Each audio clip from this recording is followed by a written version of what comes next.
Hello students, question number 5 हेरौँ। Question number 4 मा हामी गऱ्यौँ कि प्रोडक्ट रुल र कोसेन्ट रुल युज गरेर ट्रिग्नोमेट्रिक फङ्सनको डेरिभेटिभ कसरी युज गरिन्छ, कसरी डेरिभेटिभ गरिन्छ। क्वेसन नम्बर 5 मा पनि त्यस्तै क्वेसन छ। Find the differential coefficient. Differential coefficient भनेको पनि के हो त, डेरिभेटिभ पत्ता लगाउने हो। त क्वेसन नम्बर 5 मा के छ स्टुडेन्ट्स, दिएको क्वेसन्सहरूलाई अलिकति अब्जर्भेसन गर्ने, ओपिटी म्याथको कुनै फर्मुलाहरू युज हुन्छ कि हुँदैन, सुरुमा केही फर्मुलाहरू युज गरेर यसलाई सिम्पल फर्ममा चेन्ज गर्ने अनि बल्ल डेरिभेटिभ गर्ने। जस्तै यो क्वेसन राम्रोसँग हेर्दाखेरि यु बाई भी जस्तो छ, यु बाई भीको फर्मुलामा जान्छ जस्तो लागिरहेको छ, तर हामी सुरुमै u by v formula use गर्दैनौँ, झ्याउ भइहाल्छ, लामो भइहाल्छ। पहिला हेर्ने कि यो कसको फर्मुला हो त। 1 minus 2 sine square x by 2 मलाई लाग्छ यो के को फर्मुला हो त, हाफ एङ्गल फर्मुला हो। यो कस यक्सको फर्मुला हो। यहाँ राम्रोसँग कसे भनेको यो हुन्छ नि 1 minus 2 sine square A by 2।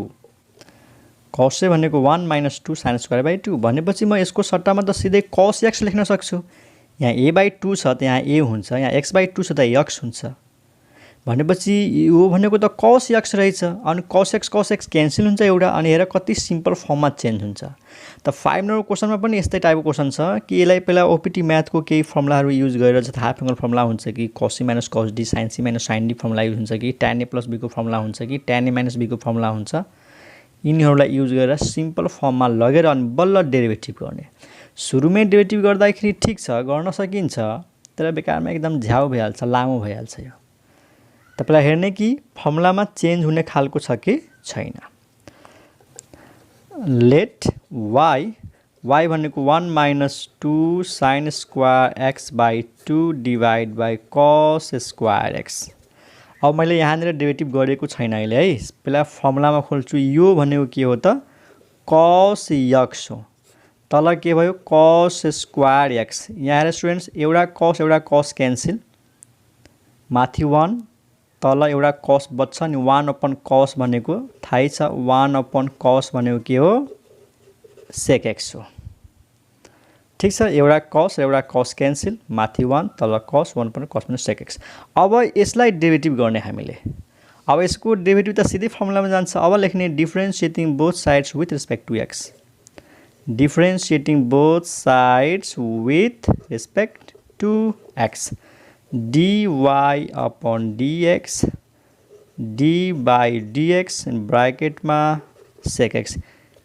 sec x को डेरिभेटिभ x को रेस्पेक्टमा simple sec x into tan x। एङ्गलमा पनि x छ, तल पनि x छ, अरू केही पनि परेन। sec x into tan x यसको डेरिभेटिभ भयो, आन्सर भयो। सिधै यो फर्मुला युज गरिदियौँ हामीले। sec x को डेरिभेटिभ के हुन्छ, sec x into tan x। Clear. त हेऱ्यौ, पहिला हामीले फर्मुला युज गरेर सिम्पल फर्ममा चेन्ज गऱ्यौँ अनि डेरिभेटिभ गऱ्यौँ। त 5 को सेकेन्ड नम्बर पनि तिमीहरू यसै गरी सोच। 5 नम्बरको सेकेन्ड गरिहाल्छौ। 5 को 3 नम्बरमा हेरौँ।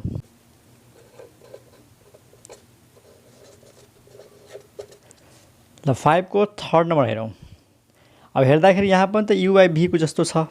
यु बाई भी को फर्मुला युज गर्न सकिन्छ, एकदम लामो भइहाल्छ, तर कुनै सर्टकट छ, ओपिटी म्याथको कुनै फर्मुला यसमा युज गर्ने खालको देखिन्छ त देखिन्छ।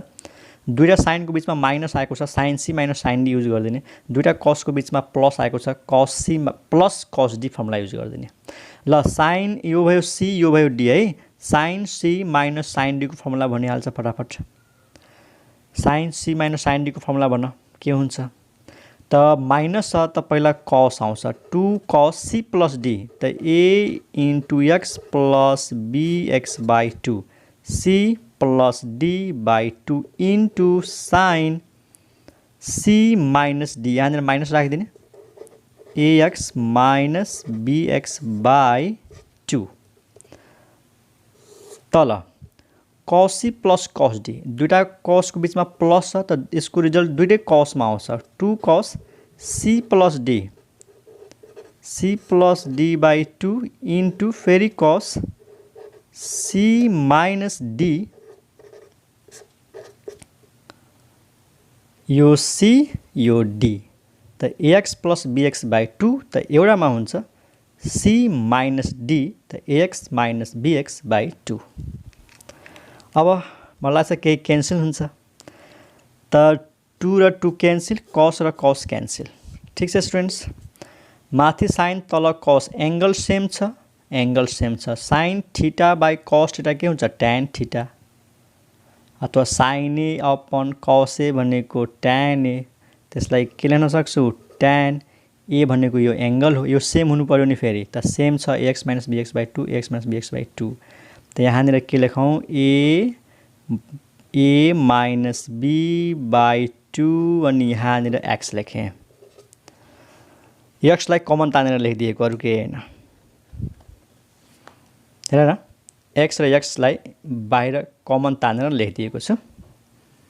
यो सेम छ नि त sin बाई cos tan हुन्छ अनि यो x र x बाहिर गयो, a minus b by 2x। अब यसलाई डेरिभेटिभ गर्ने, tan को डेरिभेटिभ के हुन्छ sec स्क्वायर, अनि फेरि एंगलको डेरिभेटिभ गर्ने।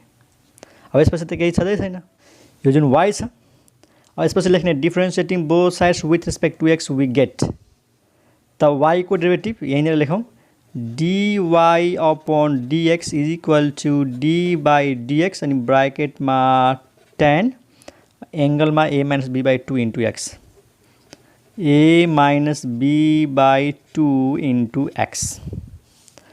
अब हेर tan को डेरिभेटिभ थाहा छ सेक स्क्वायर, यसको डेरिभेटिभ सेक स्क्वायर, एंगल जस्ताको त्यस्तै सार a minus b by 2 into x। तर इन्टुमा के गर्नु पर्यो, इन्टुमा डेरिभेटिभ गर्नु पर्यो। कसको डेरिभेटिभ, एंगलको डेरिभेटिभ। अब हेर जब डेरिभेटिभ गर्छौँ एंगललाई त d बाई dx अनि के राख्छौँ a minus b by 2 into x। ठिक छ, इन्टु x। अब हेर sec square a minus b by 2 into x, a minus b by 2 त कन्स्टेन्ट हो, x भेरिएबल हो, a माइनस b बाई 2 बाहिर आउँछ, x को डेरिभेटिभ x को रेस्पेक्टमा 1 बच्छ, के अरे 1 हुन्छ भनेपछि के बच्यो a minus b by 2, a minus b by 2 and that is answer. यसलाई अगाडि लेख्देऊ, सेक स्क्वायरलाई पछाडि लेख्देऊ, भइहाल्छ। हेऱ्यौ कति इजी छ। पहिला हामीले फर्मुला युज गऱ्यौँ अनि सिम्पल फर्ममा चेन्ज भयो, ट्यानमा चेन्ज भयो। अनि ट्यानको डेरिभेटिभ हामीलाई थाहा छ सेक स्क्वायर हुन्छ, अनि एंगलको डेरिभेटिभ गर्दाखेरि x को डेरिभेटिभ 1 हुन्छ, के बच्यो a माइनस b बाई 2। एउटा क्वेसन यो हेरौँ स्टुडेन्ट्स, 5 को IB 1 minus cos x by 1 plus cos x। अब यसलाई कसरी सिम्प्लिफाई गर्ने, कुन फर्मुला युज हुन्छ त 1 minus cos x by 1 plus cos x। त एक सिम्पल छ हाफ एंगल फर्मुला है। एउटा cos a को फर्मुला दुईटा हुन्छ, cos a छ भने एउटा हुन्छ 2 cos square a by 2 minus 1 अनि अर्को फर्मुला हुन्छ 1 minus 2 sin square a by 2। त माइनस जुन छ नि माइनस cos x, त्यसमा चाहिँ साइन वाला युज गर्ने यो वाला, ताकि 1 1 क्यान्सल हुन्छ, र प्लस को केसमा चाहिँ यो cos वाला युज गर्ने ताकि 1 1 क्यान्सल हुन्छ।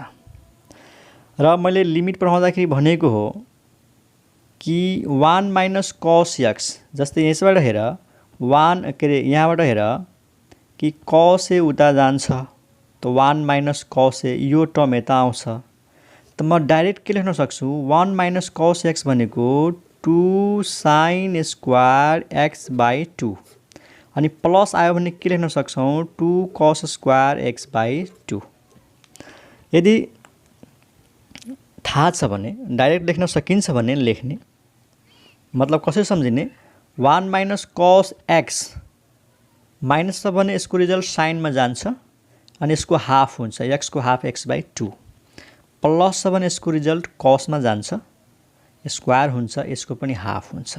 यदि यो लेख्न सक्दैनौ भने cos x को सट्टामा यो हाल, माइनस छ भने यो साइन वाला हाल, cos x को सट्टामा 1 minus 2 sin square x by 2, bracket खोलेपछि 1 1 क्यान्सल हुन्छ, यही आउँछ। ठीक छ। त्यसैगरी तल जुन प्लस छ cos x को सट्टामा यो राख, 2 cos square a by 2 minus 1, minus 1 plus 1 cancel भएर यो आउँछ। त थाहा छ भने डाइरेक्ट लेखे हुन्छ, थाहा छैन भने यसरी युज गरे पनि हुन्छ, आउँछ चाहिँ यही। त यसरी यो आएपछि हेर कति इजी भयो 2 र 2 cancel sin square x by 2 upon cos square x by 2 के भयो यो tan स्क्वायर x अपन 2 यो भयो y अब यसलाई derivative गर्दिने डिफरेन्शिएटिङ both sides with respect to x we get dy by dx d by dx tan square x by 2 यहाँ square आएको छ थाहा छ नि यो स्क्वायर भनेको होल स्क्वायर हो यस्तो tan x by 2 को होल स्क्वायर हो त पहिला जनरल पावर रुल त्यसपछि बेसको डेरिभेटिभ त पावर रुल पहिला युज गर्नु पर्यो है जनरल पावर रुल त पावरमा 2 छ 2 लेख्ने पावरबाट 1 घटाउने त 2 - 1 1 नै भयो into derivative of base what is the base square is the power base is the tan x by 2 ठीक छ नि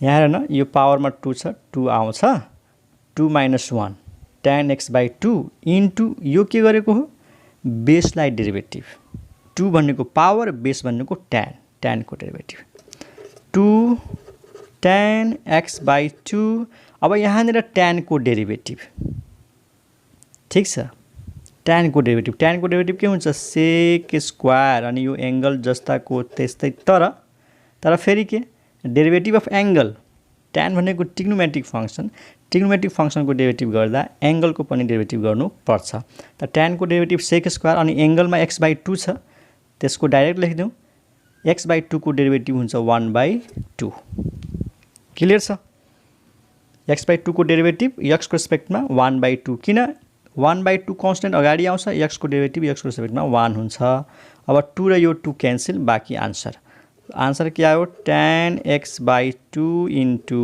sec square x by 2 that is answer एउटा क्वेसन हेरौँ 5 को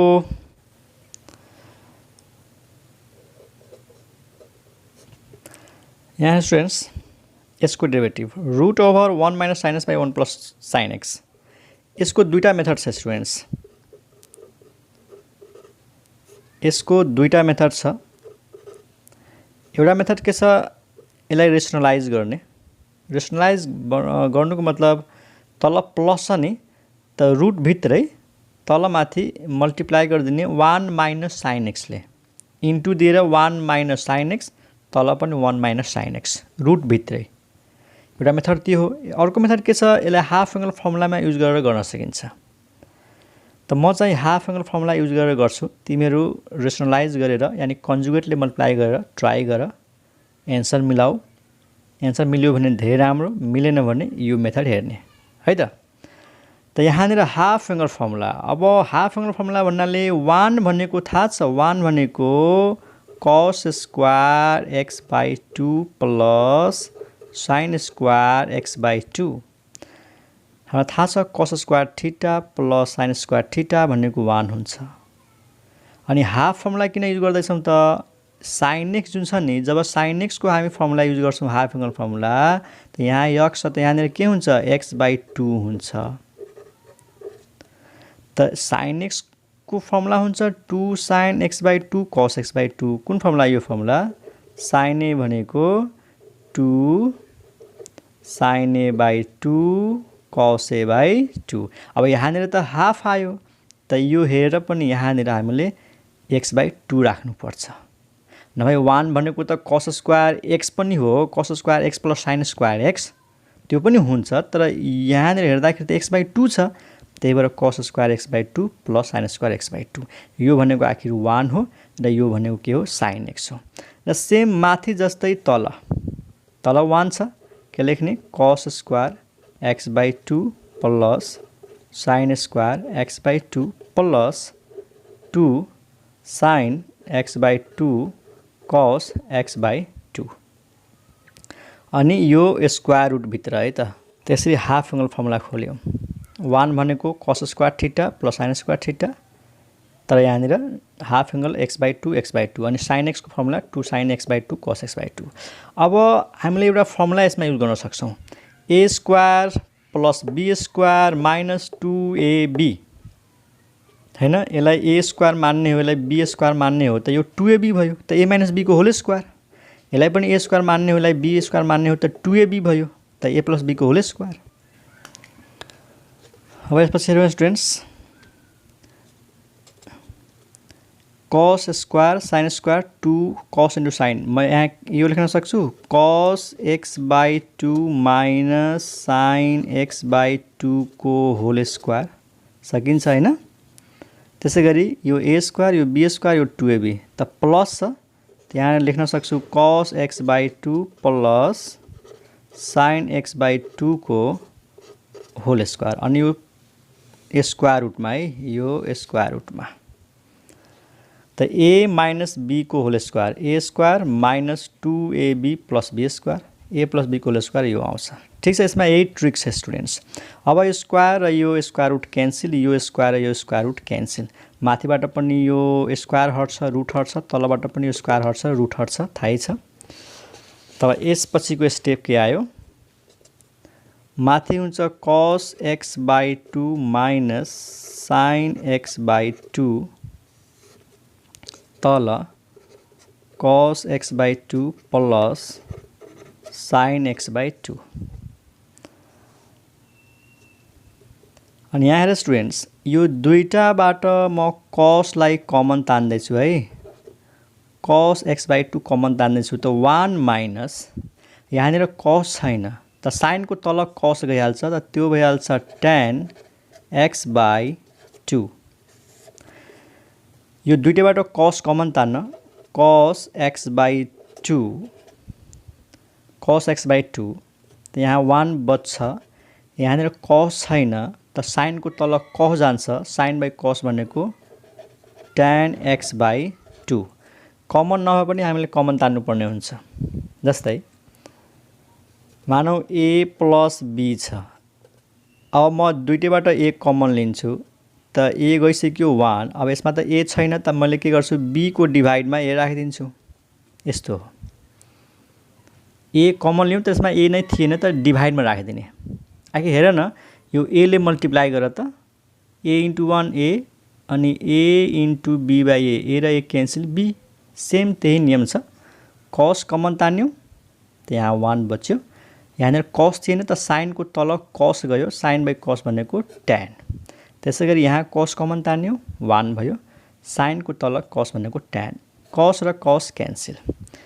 के रिजल्ट आयो हामीसँग, 1 minus tan x by 2 upon 1 plus tan x by 2। यो 1 भनेको के लेख्ने, 1 भनेको tan पाई बाई 4, 1 भनेको tan पाई बाई 4, किनकि थाहा छ tan 45 भनेको कति हुन्छ 1 हुन्छ, त यहाँनिर 1 को सट्टामा tan पाई बाई 4 लेख्ने, तर यहाँनिर लेख्ने होइन, यहाँनिर 1 नै राख्ने। तर tan x बाई 2 सँग एउटा 1 सपोज गरिदेऊ, अनि त्यो 1 को सट्टामा फेरि के लेख्ने त tan पाई बाई 4, अनि यो tan x बाई 2, अनि कुनै एउटा यसको मिनिङ हुन्छ। मैले के गरेँ, माथि जुन 1 थियो त्यसको सट्टामा tan pi by 4, tan pi by 4 भनेको tan 45, tan 45 भनेको 1, र फेरि यहाँ यो 1 को सट्टामा लेख्ने होइन, नभए कुनै फर्मुला नै बन्दैन। तर tan जुन छ x बाई 2 त्योसँग एउटा इन्टु 1 सपोज गर, अनि त्यो 1 भनेको ठाउँमा tan पाई बाई 4 राख। अब एउटा फर्मुला जान्छ स्टुडेन्ट्स, यसलाई a र यसलाई b मान्छौ, थाहा छ एउटा फर्मुला हुन्छ tan a minus tan b upon 1 plus tan a into tan b। ल म पहिला फर्मुला लेखिदिरहेको छु। फर्मुला यस्तो हुन्छ students, tan a minus tan b छ, तल 1 plus tan a into tan b छ, त यो कसको फर्मुला हो, tan a माइनस b को फर्मुला हो। यो एउटासँग a हुनु पर्यो, अर्कोसँग b हुनु पर्यो, यहाँ माइनस यहाँ प्लस हुनु पर्यो, त सेम त्यही भएन त, यो के भयो हाम्रो लागि त a भयो, अनि यो हाम्रो लागि के भयो त b भयो, tan a minus tan b। अब यहाँ पनि के भयो त यो a भयो, यहाँ पनि के भयो त b भयो, यहाँ a र b छ त यहाँ पनि त a र b हुनु पर्यो, यहाँ 1 छ त यहाँ पनि 1 छ, प्लस त प्लस माइनस त माइनस, त tan a minus tan b upon 1 plus tan a into tan b, यसको फर्मुला हुन्छ tan a माइनस b। भनेपछि त्यो फर्मुला युज गर्दाखेरि यो स्टेपलाई हामी अब के लेख्न सक्छौं त is equal to tan a minus b। a भनेको पाई बाई 4 अनि b भनेको x बाई 2 त हेरौ यो कति सिम्पल फर्ममा चेन्ज भयो एन्ड दिस इज y। मलाई यो सिम्पल फर्ममा लग्नु थियो त्यही भएर यति लामो गरेको हाफ एङ्गल फर्मुला। तिमीहरू सुरुमै रेसनलाइज गरेर गर्यौ, मैले भनेको थिएँ रेसनलाइज गरेर गर्न सकिन्छ, यानी कन्जुगेटले मल्टिप्लाई गरेर गर्न सकिन्छ। त फेरि एन्सर मिल्दैन, एन्सर मिलाउनको लागि फेरि केही फर्दर सिम्प्लिफिकेसन गर्नुपर्छ। त त्यो पनि गरेको ठिक हुन्छ, एन्सर नमिले पनि मिस्टेक चाहिँ होइन, तर यो पनि ठिक छ, ठ्याक्कै एन्सर पनि मिल्छ। ओके, y को भ्यालु कति आयो tan pi by 4 minus x by 2। थाहा छैन यो कसरी आयो, tan a minus tan b upon 1 plus tan a into tan b, tan a minus b, a भनेको पाई बाई 4, b भनेको x बाई 2। अब डेरिभेटिभ गर्दियौँ, differentiating both sides with respect to x we get d upon dx tan pi by 4 minus x by 2। Simple tan को derivative के हुन्छ sec square pi by 4 minus x by 2, तर derivative of angle, what is the angle, pi by 4 minus x by 2। Angle को derivative गर्न बिर्सिने हैन। tan को derivative sec square angle जस्ताको त्यस्तै into derivative of angle pi by 4 minus x by 2। अब हेर pi by 4 constant 0, pi by 4 को derivative 0 minus छ sum rule, derivative of pi by 4 0, यहाँनिर 2 कन्स्टेन्ट हो त 1/2 बाहिर आउँछ, x को डेरिभेटिभ 1 हुन्छ भनेपछि यहाँ के लेखौँ sec square pi by 4 minus x by 2 into हेर पाई बाई 4 0, पाई बाई 4 को डेरिभेटिभ 0, 1/2 कन्स्टेन्ट अनि x को डेरिभेटिभ 1, 1/2 कन्स्टेन्ट बाहिर आउँछ अनि x को डेरिभेटिभ 1 हुन्छ। त्यसपछि माइनस 1/2 इन्टुमा छ, यसलाई अगाडि लेखौँ माइनस 1/2 अनि sec square pi by 4 minus x by 2 and that is answer. त अर्को मेथडले पनि तिमीहरू ट्राई गर, एन्सर मिलाउने कोसिस गर, एन्सर नमिले पनि केही पनि छैन, प्रोसेस सही हुनु पर्यो। ठिक छ, त यसलाई रिपिट गरेर हेर, यदि बुझेनौ भने बुझ्छौ स्योर। ओके स्टुडेन्ट्स, अरू क्वेसन्सहरू यिनीहरूलाई हेरेर ट्राई गर, भएन भने नेक्स्ट क्लासमा गरौँला, नेक्स्ट भिडियोमा है। ट्राई गर, भएन भने कमेन्टमा सोध।